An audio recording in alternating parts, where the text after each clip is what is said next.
The 7 successive Kabakas, kings of Buganda, East Africa, that were killed by the colonialists. The colonialist invasion of Africa was a long-lasting and stealthy operation. First thing they did was start up companies for the purpose of conquering and setting up the colonies.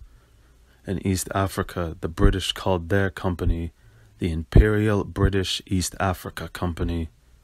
Through this company, they took every so many original nations and tribes and clumped them into the same newly demarcated boundaries to make an individual colonial territory that they later called a state, country, even nation.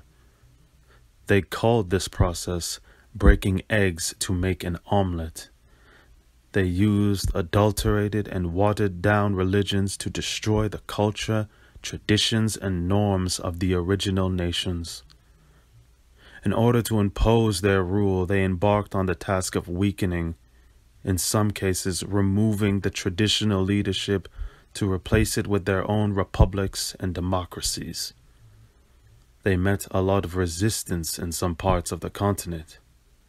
One such stronghold of persistent opposition was Buganda Kingdom.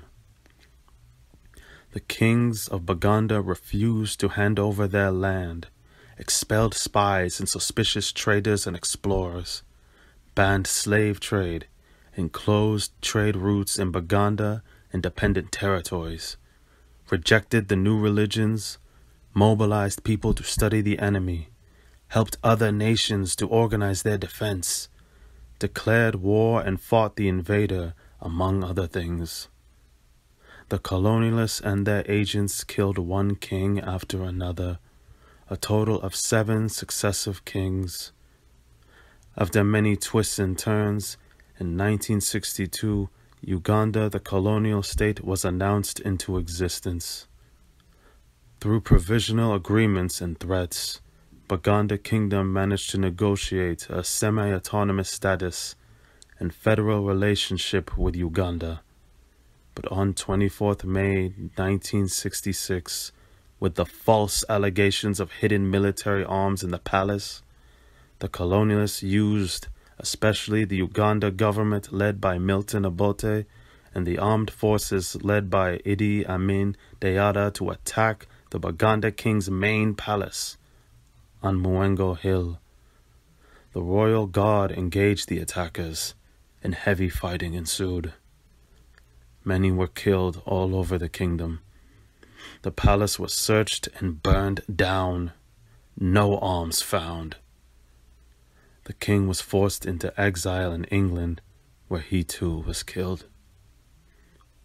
A state of emergency was declared, a red alert for the armed forces, as Buganda was violently shoved into Uganda. Ever since, on 24th May, people remember and honor the 7 kings who fought for their freedom. King Suuna II, King Mutesa I, King Mwanga II, King Kiwewa, King Kalema, King Chwa II, King Mutesa II, all of whom they refer to as the Royal Majestic Heroes. Please, continue to share such knowledge so that other Africans and all good people can be inspired by the stories of those who did remarkable things during this dark chapter of African history. Thanks for listening.